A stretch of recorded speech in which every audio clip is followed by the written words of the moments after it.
everyone, Roger here. If you love real travel, the kind with good stories, practical tips, and no fluff, you're in the right place. Let's hit the road.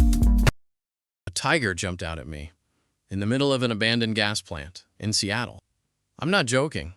And in this video, I'll explain exactly what it was and introduce you to the man who was standing right next to it. The night before, I was asking AI for Seattle recommendations, and one suggestion stuck: Gasworks Park. A quick image search later, I saw these massive rusted brown industrial towers against blue lake water, equal parts beautiful and post-apocalyptic. I had to see it in person. A few quick shots before I arrived. The fenced-off main gasification towers from a distance, a map pin showing exactly where the park sits on Lake Union, the street signs at Northlake Way and Wallingford Avenue North where I entered, and the multi-directional signpost at the Cheshire Lake Union Loop where I'd eventually exit. One more still, the bike racks near the entrance, with those same shiny brown tanks looming just behind them.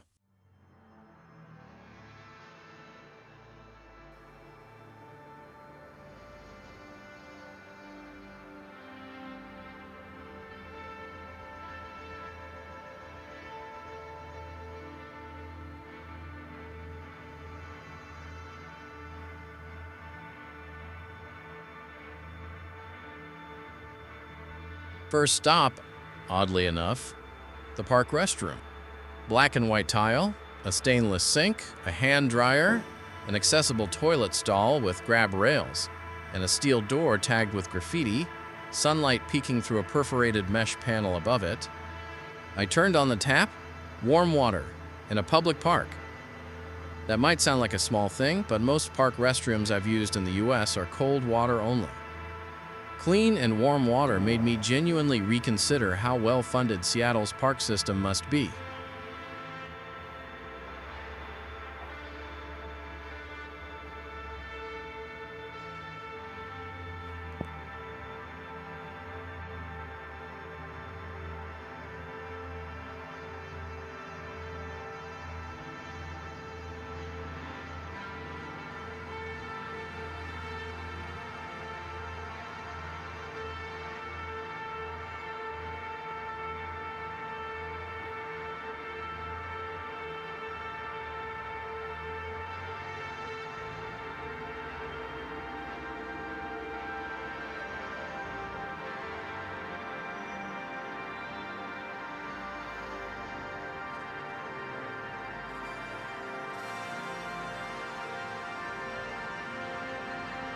From there, I walked east toward the park's roofed sheds, panning across the grounds as the morning sun hit the gray, pitched roofs. I doubled back past the bike rack, caught the horizontal red pipes on the building's west side, then stepped inside. Not a scrap of trash anywhere on the concrete floor.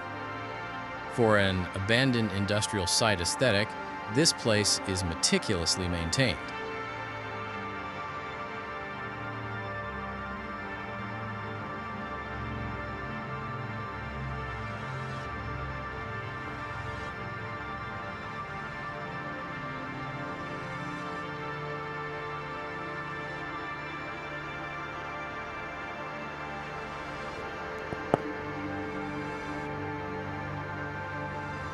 Inside, the play barn, Gasworks Park's old pump house, and compressor building, now packed with the original Ingersoll Rand machinery, repainted in bold red, blue, yellow, black, and silver. And that's when something caught my peripheral vision: a tiger. My adrenaline spiked before my brain caught up. It wasn't real. It was a stuffed animal, nearly life-sized, perched on a blanket-wrapped shopping cart, with shockingly realistic fur, claws, and stripes. Its head was turned away, eyes fixed elsewhere. Somehow that made it less unsettling, not more.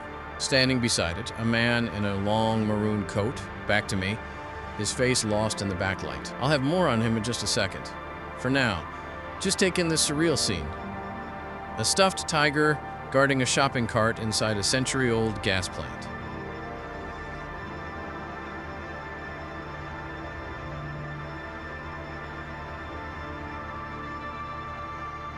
I spent the next while just wandering the play barn. Colorful pipes, valves, and machine housings under the exposed A-frame roof, sunlight slicing through the open gaps. No ceiling, no real walls, just raw industrial bones. It's part Mad Max, part children's playground minus the dust and grime. One frame caught a folded gray blanket tucked onto a raised concrete pad between two pink tanks, likely someone's sleeping spot. Another caught the Ingersoll Rand nameplate on one of the red machines, the original manufacturer's mark, still legible after a century.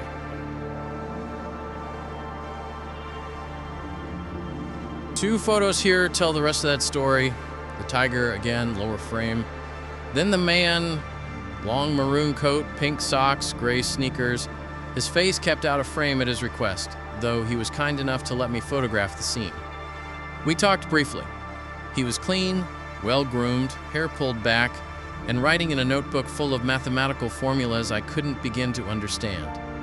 He may not have had a permanent address, but he was thoughtful, articulate, and clearly chose this.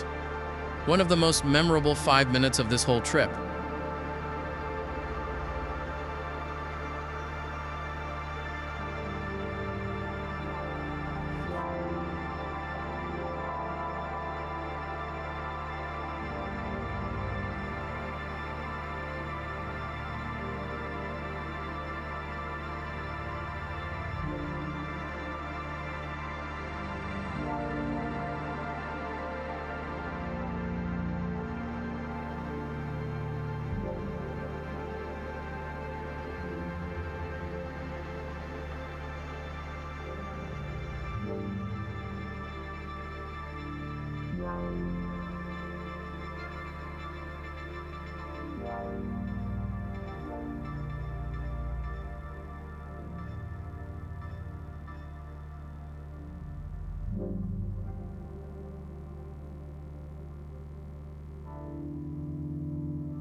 A bit more wandering through the machinery. The mix of bold paint, sunlight, and rust really doesn't get old on camera before I headed back out the way I came in, facing the main gasification towers in the distance.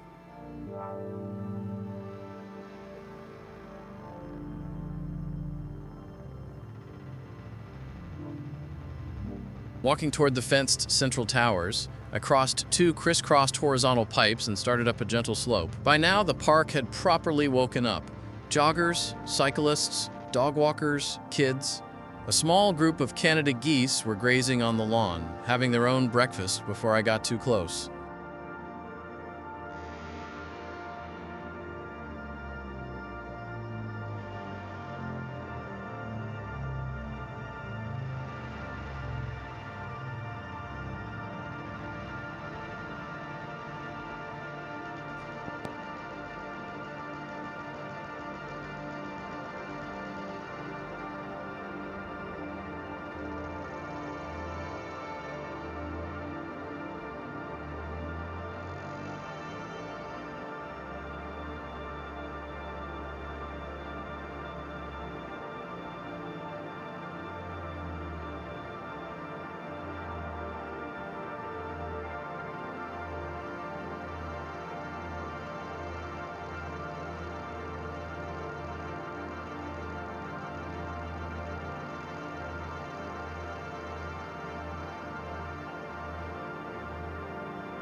I circled the entire installation counterclockwise, trying to capture it as a full 360. Along the west fence, I ran into a dog named Minnie and got talking with his owner about how much I was loving this place. Mad Max vibes and all. I never figured out Minnie's breed, so if anyone watching knows, drop it in the comments. At the southwest corner, with the sun rising behind the towers, they turned almost completely black, just silhouettes against the sky. For a second, I felt like I was filming a scene from Mad Max myself.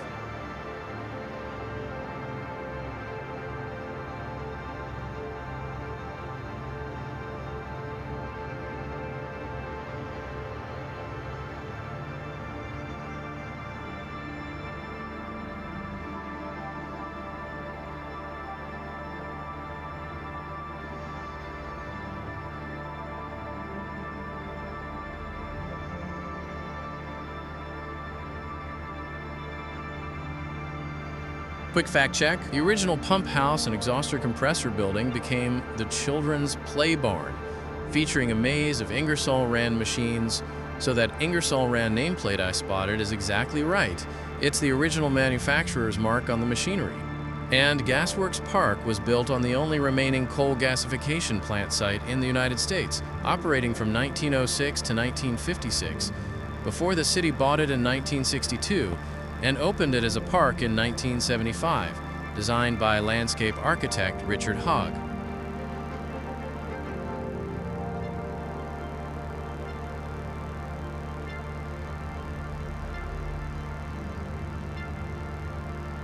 That's part one of my Gasworks Park visit: the tiger, the play barn, and the towers themselves.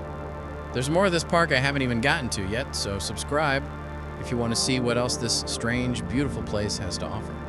And let me know in the comments, would you have been spooked by that tiger too? Two final photos. One tight shot of a tank in deep shadow, nearly black despite its brown paint, reaching into a cloudless blue sky crossed by a few power lines. The second pulled back further, with more tanks and concrete frames in frame, and way off in the distance across the lake, Seattle's modern skyline beneath the green hills. Thanks for watching. If you enjoyed this, hit that like button. It really helps the channel. See you on the next travel adventure.